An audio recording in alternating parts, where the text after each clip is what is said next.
ছোট্ট করে মন দিয়ে শুনে রাখুন সকলে, প্রত্যেকে মনটাই দিকে দিন। আজ আমরা ভগবানের অপরূপ এক লীলা আস্বাদন করব। কি লীলা না, আমরা 4 যুগের মানুষ, সত্য তেতা দাপর কলি। 4 যুগেই ভগবান যুগে যুগে অবতীর্ণ হয়েছিলেন, যুগে যুগে অবতার রূপ এসেছিলেন আমার ভগবান। তবে এই 4 যুগের মধ্যে আমরা প্রত্যেকেই জানি সর্বশ্রেষ্ঠ লীলা ভগবান করেছিলেন দাপর যুগ, তাই তো নাকি? দাপর যুগে ভগবান অনেক লীলা করেছিলেন, রাসলীলা করেছিলেন। তাই যে দাপর যুগে ভগবান এসেছিলেন, কাদের গর্ভে এসেছিলেন না, বসুদেব আর দেবী। তাই লীলা থেকে আমরা জানতে পারবো যে তত্ত্বগুলো, সেগুলো আগে প্রশ্নের আকারে মন দিয়ে শুনে নিন যে এই জগতের বাবা মা আপনারা কেমন বাবা মা হলে ভগবানকে পুত্ররূপে লাভ করা যায়। তাই আসুন লীলা থেকে যে তত্ত্বগুলো, যে ঘটনাগুলো জানতে পারবো, সেগুলো আগে প্রশ্নের আকারে মন দিয়ে শুনুন, তাহলে লীলাটা বুঝতে আপনাদের সুবিধা হবে।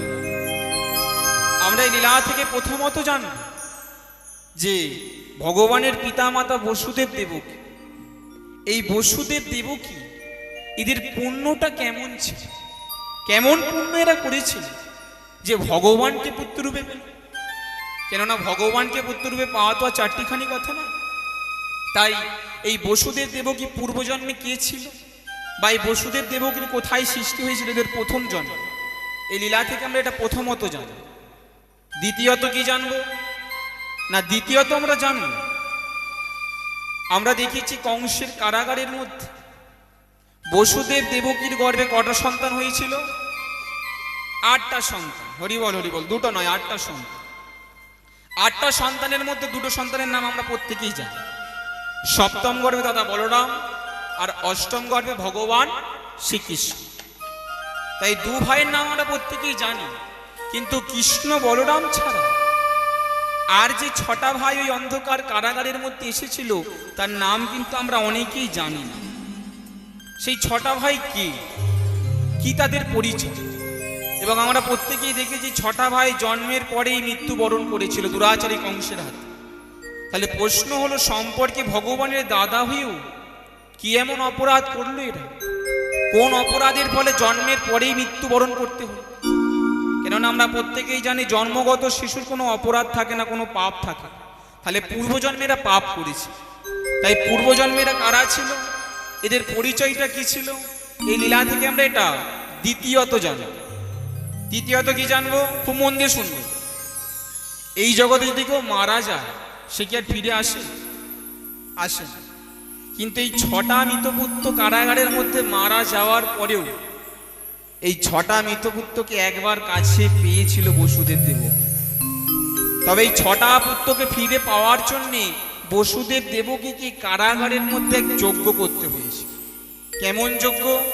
কেমন যজ্ঞ করেছিল কারাগারের মধ্যে, এবং কেমন করে সেই 6 মৃতপুত্রকে ফিরে পেল, এই লীলা থেকে আমরা জানতে পারবো। আরো জানবো, কি জানবো না, শিবরাত্রির ব্রত কেমন করে প্রচলিত হয়েছিল লীলার মধ্যে জানতে পারবো। সন্ধ্যাকাল সম্বন্ধে আমরা জানবো, অমাবস্যা পূর্ণিমা সম্বন্ধে জানবো, মহাভারতের কথা শুনবো। তাই আসুন এই রাত্রিকালীন হরিবাসরে আজ আমরা অজস্র তথ্য নিয়ে আজ আমাদের লীলার বিষয়বস্তু হলো বসুদেব দেবকীর পুত্র উৎসব। তবে লীলার পূর্বে গৌরচন্দ্রিকা আস্বাদন করব।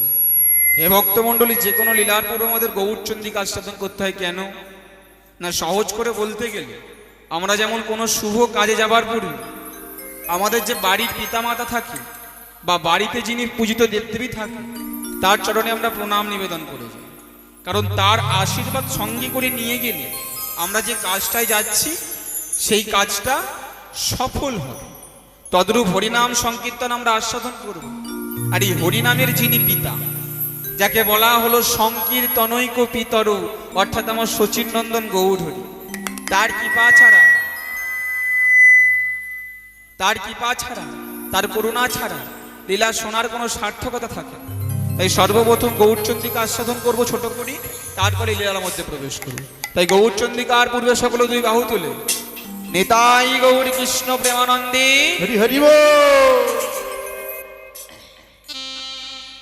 গরায়ন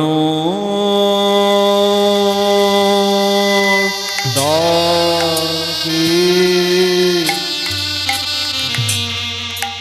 মোর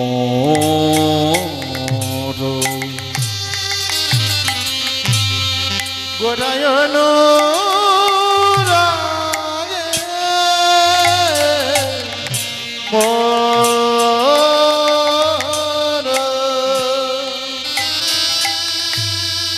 পরন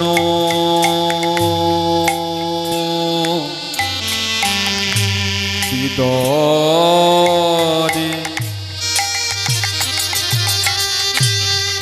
গোরায়ন তাগে মোর পরন হরি বল হরি বল। রাগে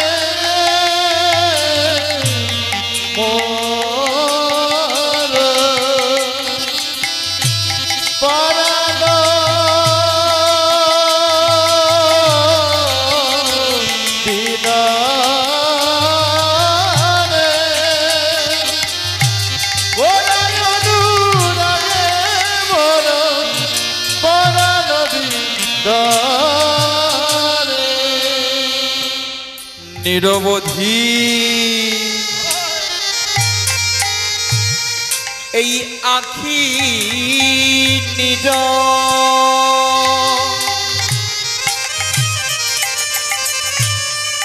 ছাড় ছাড়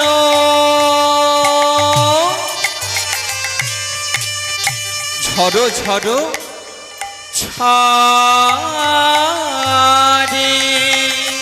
নিরবধি আখি নির ঝর ঝর ঝর ঝর ঝরে নিরবধি আখি নির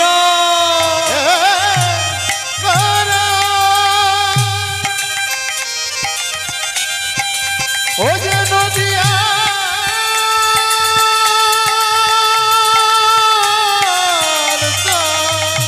হরি বল হরি বল হরি বল।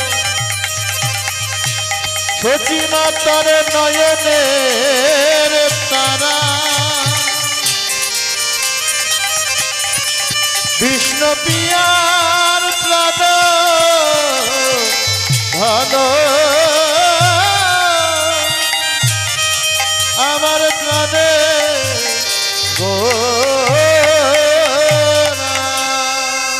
আমারে আমারে আমারে গোটা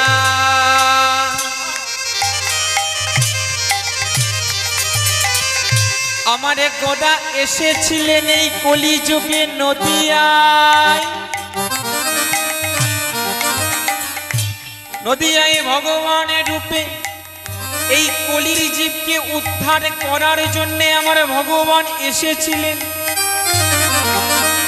আমার ভগবান বলেছিলেন, ওরে কলির জীব, তোরা যতই করিস গাড়ি বাড়ি, যতই করিস টাকা পয়সা, যতই করিস একতলা দুতলা তিনতলা বাড়ি,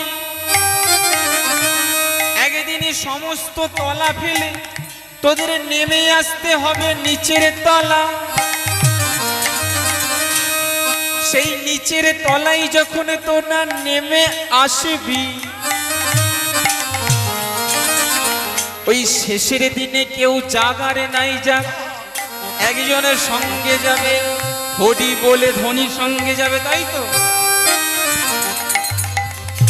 তাহলে এত সংসারে সংসারে কোরা তোরে সংসারে থেকে কি পেলিস? আমার ভগবান বলেছে, হ্যাঁ রে কলির জীব তোরা শোন, এই জগতে অনেক মালাই আছে, চন্দ্র মল্লিকার মালা, গোলাপ ফুলের মালা, রজনীগন্ধার মালা। এই মালা একদিনে দুই দিনে তিন দিনে পরে শুকাইয়ে যাবে। তোরা যদি একেবারে তুলসীর মালা কণ্ঠে পড়তে পারিস,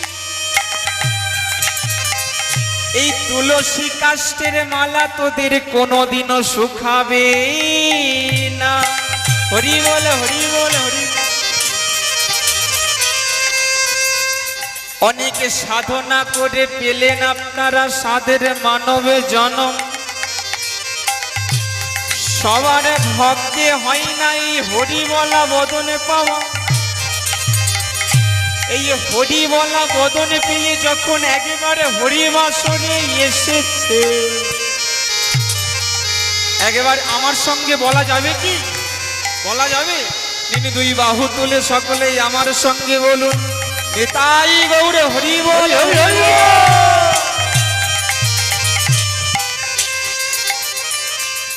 হরি বল হরি। এখন যে আপনারা বসেছেন, এখন আপনাদের একটা কাজ আছে আর আমার একটা কাজ আছে। আপনাদের কাজটা কি? না, আপনাদের কাজ হলো হরিনামটা শোনার, আমার কাজ হলো হরিনামটা পরিবেশন। সর্বোপরি এই ঠান্ডার মধ্যে যে আপনারা বসে আছেন, এটা দেখে খুবই ভালো লাগছে। তবে বসে আছেন ঠিকই, কিন্তু সর্বোপরি মনটাকে আনতে হবে হরিনামের মধ্যে। নইলে মনটা যদি হরিবাসরের বাইরে থাকে, মনটা যদি ওই মায়েদের মতো পিছন দিকে তাকাতে ব্যস্ত হয়ে থাকে, আর অনেকের মতো যদি হাসতে ব্যস্ত হয়ে থাকে, তাহলে কিন্তু কীর্তনের অর্থ বোধগম্য হবে। তাই মনটাকে আপনাদের আনতে হবে আর কীর্তনের অর্থগুলো বুঝতে হবে। আমি কিন্তু প্রথমেই বলেছি, এই গৌরচন্দ্রিকাটা মন দিয়ে আস্বাদন করতে হবে। এই লীলার আসল বস্তু হচ্ছে গৌরচন্দ্রিকা। যদি গৌরচন্দ্রিকাটা আপনারা মন দিয়ে আস্বাদন করতে না পারেন, তাহলে লীলা শুনলেও তার কোনো সার্থকতা থাকে। যেমন দেখবেন তরকারি করেন, যদি তরকারিতে যদি নুন না দেন, তরকারির কোনো স্বাদ থাকবে?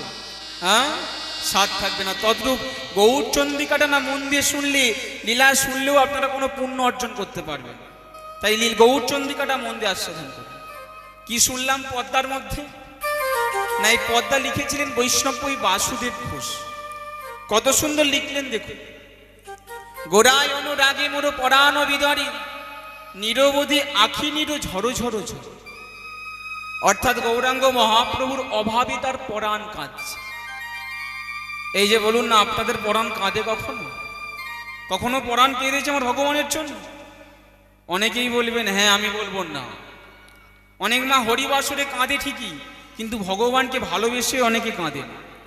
কীর্তনিয়া গান করছে, কীর্তনিয়ার চোখ দিয়ে জল পড়ছে, সেই দেখে আপনাদের চোখেও জল চলে আসে। কিন্তু ভগবানকে ভালোবেসে কজন কাঁদে বলুন? কাঁদে না। এই যে হরিবাসরে এত হেসে খেলে বসেছি, হরিবাসরটা আমার মহাপ্রভু আনার জন্য অনেক কষ্ট, অনেক অন্যায়, অনেক অত্যাচার সহ্য করেছে। একটু যদি বুঝতেন, তাহলে হরিবাসরে বসে এই হাসি মজা করার ইচ্ছা আমাদের আর হতো। আজ থেকে প্রায় 550 বৎসর পূর্বে এই একসঙ্গে মেলামেশার কোনো অধিকার আমাদের ছিল না। কেন জানি না, সমাজে ছিল জাতিভেদ প্রথা। সমাজ গঠিত ছিল দুটি জাত নিয়ে, উঁচু জাত নিচু জাত। উঁচু জাতের লোকেরা যেই পথ দিয়ে যেত, সেই পথ দিয়ে যাওয়ার অধিকার আমাদের আপনাদের ছিল না। উঁচু জাতের লোকেরা যেই পুকুরে স্নান করতো মা, সেই পুকুরে স্নান করতে নামারও অধিকার আমাদের ছিল। ওরা যে কুয়োর মধ্যে জল খেত, সেই কুয়োর মধ্যে জল খাওয়ার অধিকার আমাদের ছিল। ওরা যে মন্দিরে পূজা দিত, সেই মন্দিরে ঢোকার অনুমতি আমাদের ছিল, প্রবেশ করার অনুমতি আমাদের ছিল। এই কষ্ট নয় সহ্য করলাম, কি করব? সমাজ এমন করেই চলছে আজ থেকে 550 বৎসর পরে।